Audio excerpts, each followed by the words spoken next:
Assalamualaikum warahmatullahi wabarakatuh. Nama saya Anissa Mulia, NPM 1811010037, semester 5. Di sini saya akan sedikit menjelaskan video tentang kurai ketenangan hidup dengan menghindari tamak. Baik, tamak merupakan salah satu sifat yang tercela dibenci oleh Allah Subhanahu wa Ta'ala. Tamak merupakan sifat seseorang yang selalu merasa tidak puas dengan yang ia miliki atau rakus dan serakah. Tamak terhadap harta adalah suatu keinginan yang besar untuk memperoleh harta sebanyak-banyaknya.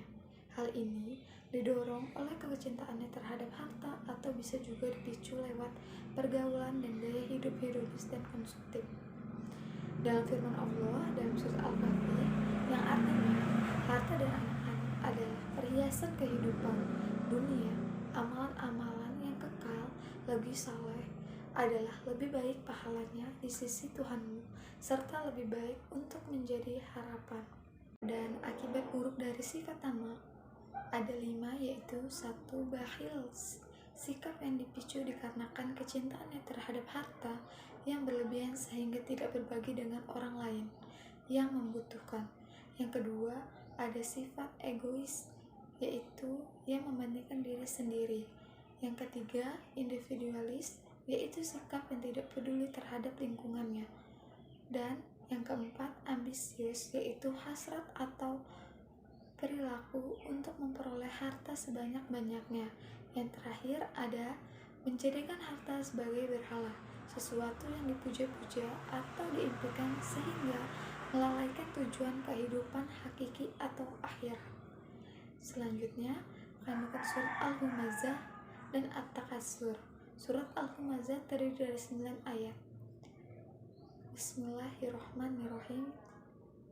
Wailul likulli humazatil humazah allazi jama'a malahu wa addada yasabu anna malahu ahlada kalla la yumbazanna fil hutamah wa ma adraka mal hutamah narullahil muqadah allati tattali'u alal afidah innaha alaihim muqsadah fi amadin mumaddadah.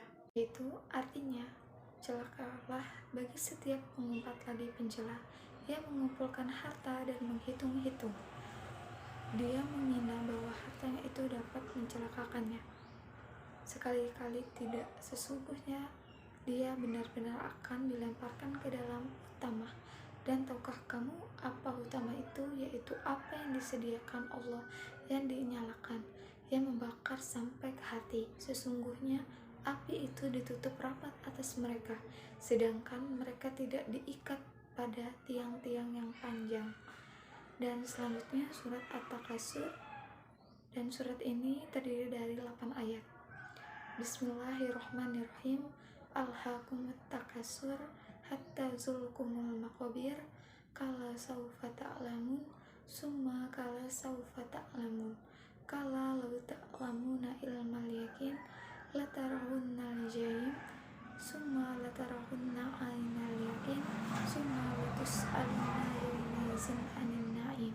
Nah, artinya bermegah-megahan telah melalaikan kamu sampai kamu masuk ke dalam kubur. Dan janganlah begitu kalau kamu akan mengetahui akibat perbuatan itu. Dan janganlah kamu begitu kalau kamu akan mengetahui. Dan janganlah begitu jika kamu mengetahui dengan pengetahuan yang yakin, niscaya kamu benar-benar akan melihat neraka jahim. Dan sesungguhnya kamu benar-benar akan melihat dengan ainul yakin. Kemudian kamu pasti akan ditanyai pada hari itu tentang kenikmatan yang kamu megah-megahkan di dunia itu. Itulah surat dan artinya semoga kita tidak mempunyai sifat tamak dan dijauhi dari sifat tamak. Amin ya robbal alamin. Nah, itulah surat dan artinya semoga kita tidak mempunyai sifat tamak dan dijauhi dari sifat tamak. Amin ya robbal alamin. Dan yang terakhir adalah keterkaitan ayat antara surat Al-Humazah dan At-Takatsur. Yang pertama adalah surah Al-Humazah dan At-Takatsur sama-sama mengungkap tentang perilaku orang-orang yang membanggakan kemewahan dunia dan bermegah-megahan sehingga melalaikan kehidupan akhirat. orang yang bermegah-megahan itu dianggap bahwa ia akan memperoleh kenikmatan yang abadi, padahal kehidupan dunia bersifat sementara. Sedangkan kelak mereka pasti akan diminta pertanggungjawaban tentang harta yang mereka bangga-banggakan di dunia. Dan yang terakhir, kedua surat ini sama-sama menginformasikan tentang ancaman siksa neraka. Mereka yang suka mencela dan mengumpat akan berada di neraka utama, sedangkan orang yang suka bermegah-megahan dan membanggakan harta sehingga melalaikan tujuan kehidupan akhir. Cukup sekian sedikit video dari saya, semoga bermanfaat untuk kawan-kawan, dan jika salah mohon dimaafkan, kepada Allah saya mohon ampun. Wabillahi taufiq wal hidayah. Wassalamualaikum warahmatullahi wabarakatuh.